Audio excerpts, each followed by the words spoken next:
네, 저는 예배에 대해서 설교 말씀을 준비했습니다. 그래서 지난번 첫 번째는 예배가 무엇인가, 또 예배라는 말은 다른 종교에서도 사용하는 말이니까 기독교 예배는 무엇인가. 그것은 천지를 만드시고 우리를 구원하신 하나님에게 예를 갖추는 것이죠. 그 말 뜻을 그대로 하면 예를 갖추어 경배하는 것인데, 그 마음가짐의 근본은 경외, 존경하고 어려워하는 마음이고 또 감사하는 마음이다 라는 것을 설명을 드렸습니다. 그런데 그 예배는, 우리가 오늘도 예배를 드리지만 예배 드릴 때 네 가지 요소가 예배 안에는 항상 들어있어요. 첫째는 뭐냐면 성경 말씀의 선포가 들어있고, 그 다음에 기도가 들어있고, 그 다음에 찬양이 들어있고, 그리고 봉헌 순서가 있죠. 그래서 그걸 예배의 4요소, 네 가지 요소라고 말을 합니다. 그래서 그거 하나씩 좀 풀어서 지금 설교를 드리고 있습니다. 저희 교회는 한국 성도보다 외국인 성도들이 지금 더 많아요. 그래서 더 짧고 좀 더 쉽게, 다시 보면 이제 한자, 중국말로 된 단어들이 많기 때문에 다시 원고를 보면서 좀 쉽게 하는 작업을 좀 했습니다. 그래서 기도라는 말은 보통 내가 뭐가 필요해요, 나 이런 거 주세요, 이런 어려움이 있어요, 해결해 주세요, 이게 기도입니다. 그래서 다른 종교에서도 당연히 기도를 합니다. 그 의미가 우리 기독교의 기도에도 당연히 들어 있습니다. 기본이고 출발입니다. 하나님은 선하시고 풍부하게 우리를 도와주시려고 해요.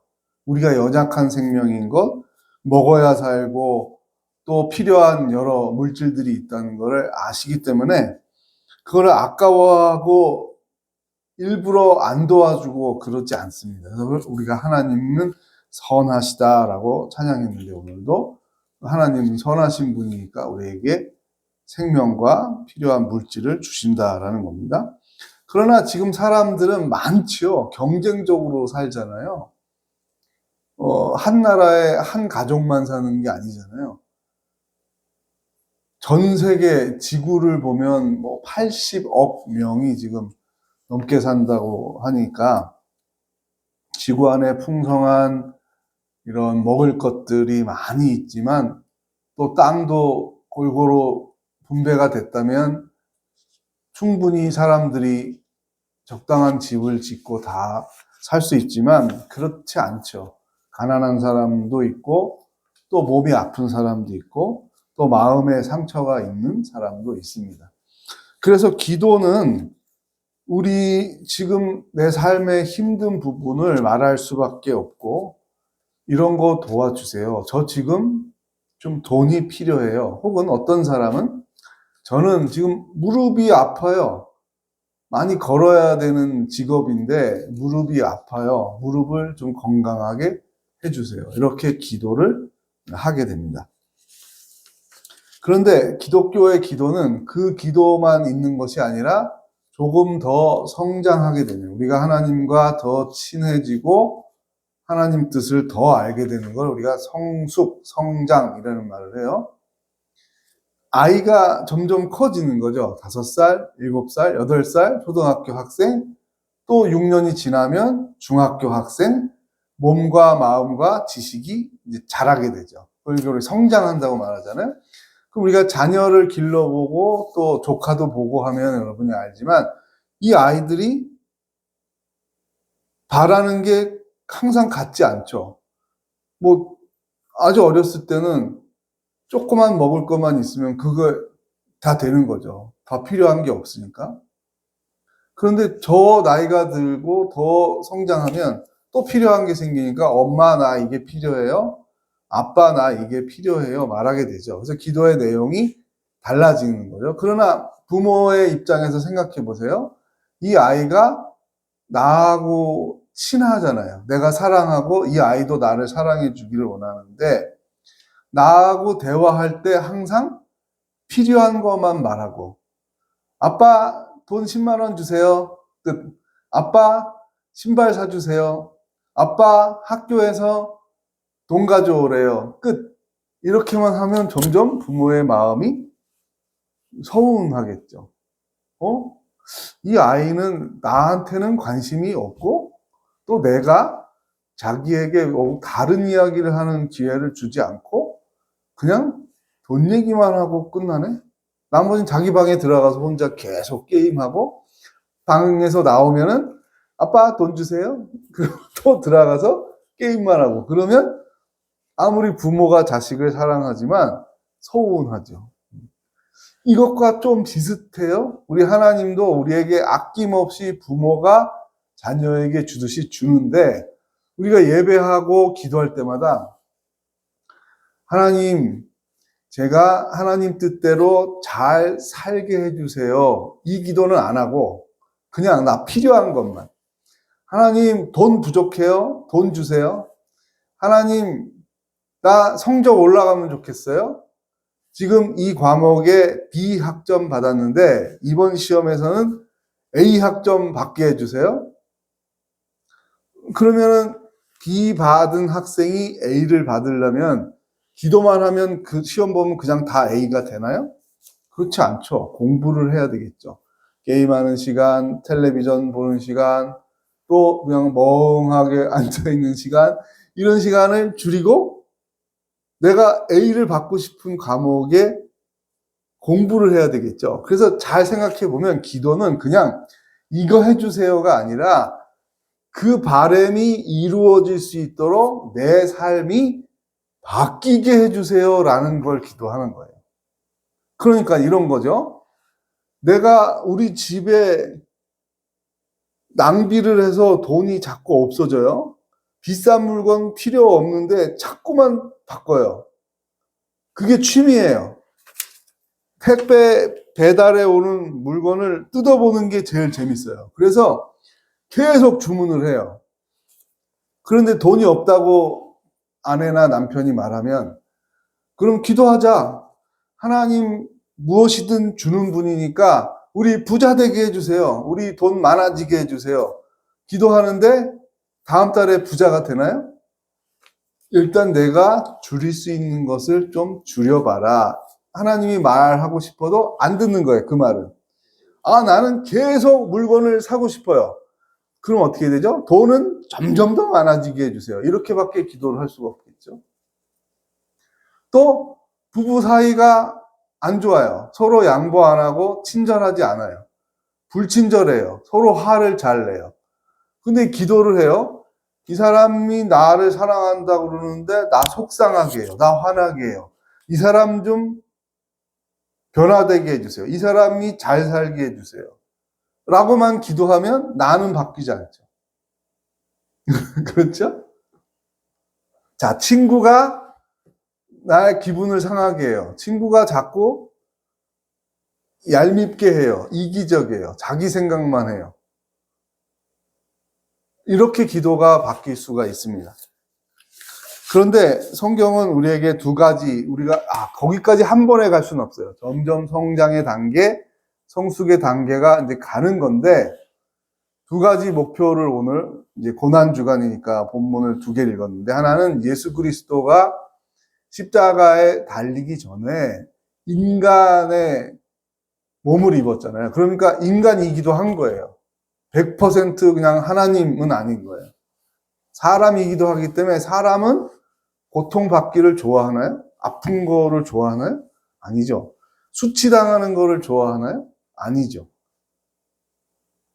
그거는 싫은 거예요. 우리보다 더 생각을 잘 할 수 있는 분이죠. 예수 그리스도는.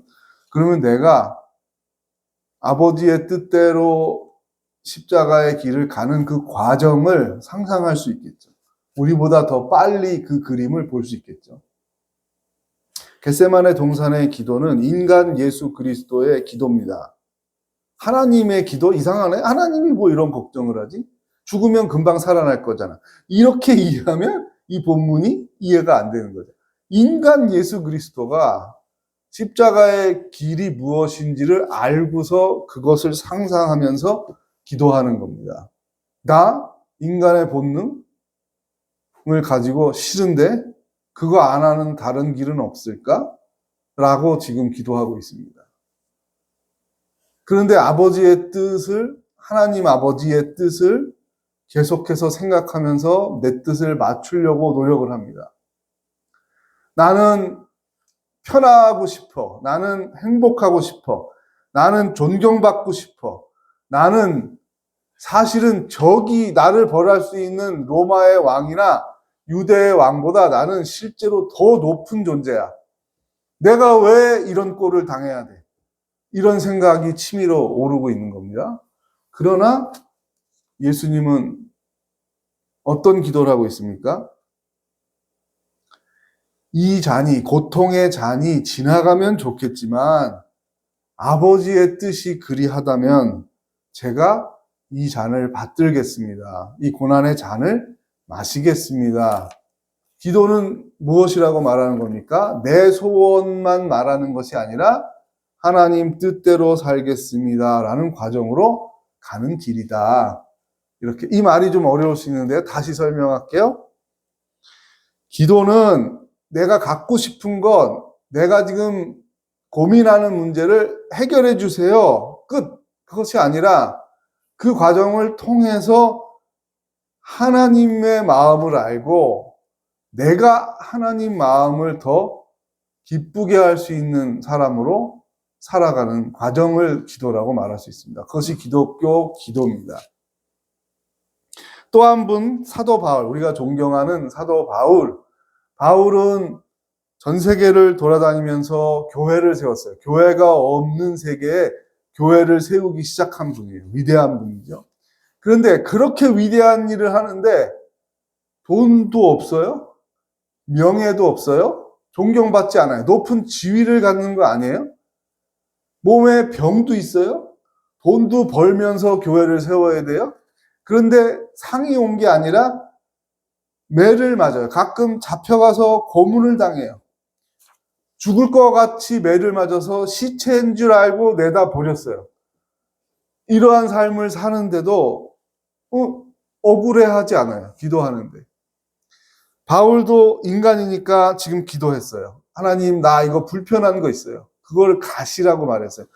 손에 가시가 박혀본 적 있습니까? 뾰족한 거? 가시가 박혀보면 박힌 상태로 가시가 여기 있네? 계속 이렇게 살 수 있습니까? 아니죠. 이거 빼야 되겠죠. 불편하죠. 가시가 여기 박히면. 아니, 더 예민한 자리. 그런데 귀, 눈 있는데 가시가 박히면 어떻게 돼요? 빼야 되겠죠. 그걸 빼달라고 바울이 3번이나 기도를 했는데, 3번이라는 거는 하나님도 너무 많은 사람이 기도하니까 못 들을 수 있겠지. 여기저기서 다 기도하니까 내 말을 못 들을 수도 있겠지. 그래서 또 기도하고 또 기도하고 또 기도했다는 뜻이에요. 그러니까 하나님이 못 듣지는 않았겠죠.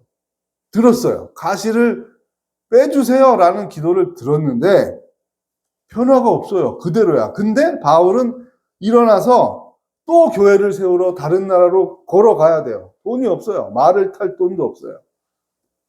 가다가 배가 고프면 밥을 먹어야 되는데 그 돈을 후원해 주는 사람도 없어요.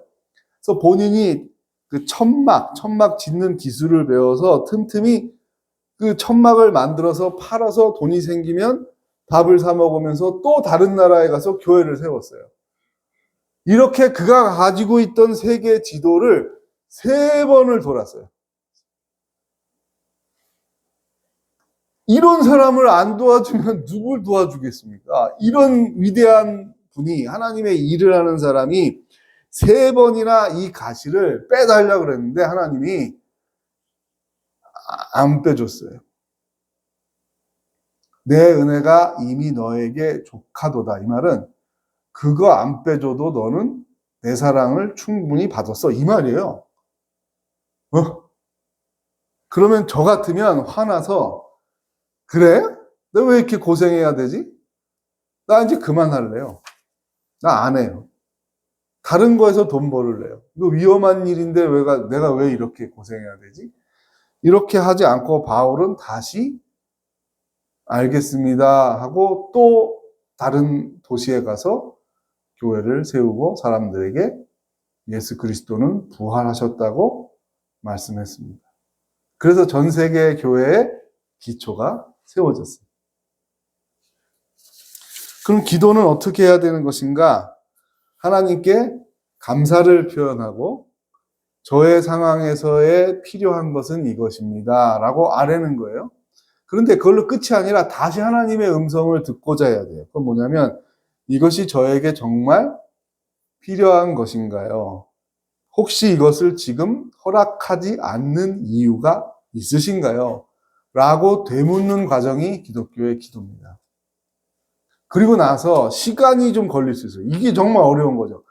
궁금한 게 바로 해결이 되면 괜찮은데 시간이 오래 걸릴 수 있어요. 물어봤어요. 저는 왜 시험에 또 떨어졌죠?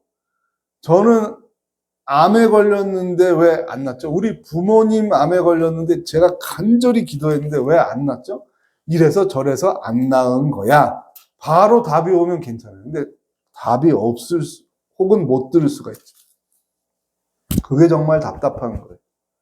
그 기다림의 시간까지 포함해서 기독교의 기도를 이해할 수 있어야 됩니다.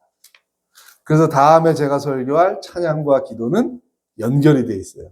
그 응답이 없는 시간을 기다리는 힘은 찬양에서 나옵니다. 다음에 설교에 미리 예고편이에요. 미리 말씀을 드린 거예요. 찬양과 기도는 맞물려 있어요.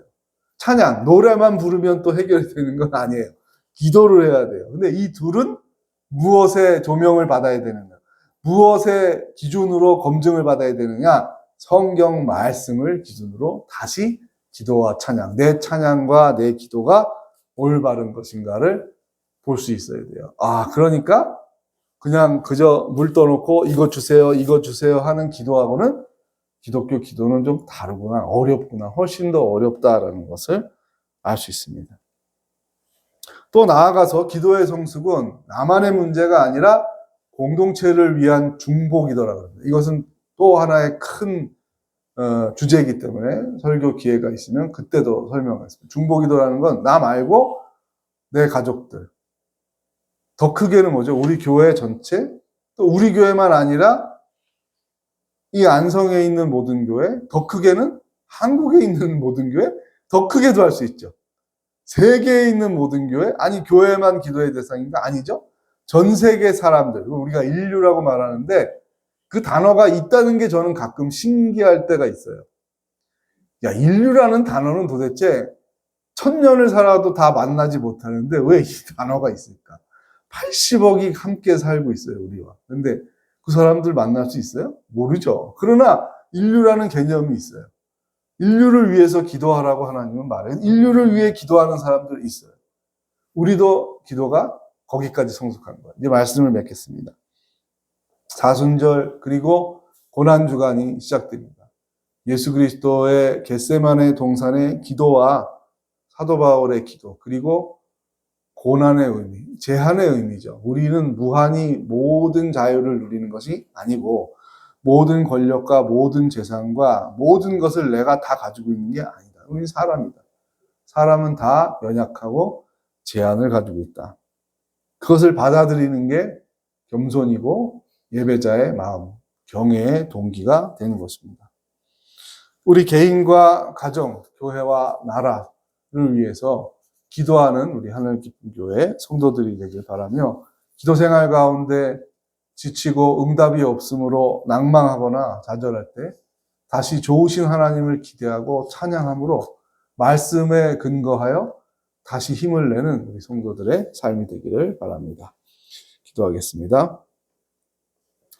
하나님, 우리에게 기도를 허락해 주시니 감사합니다. 그저 생명의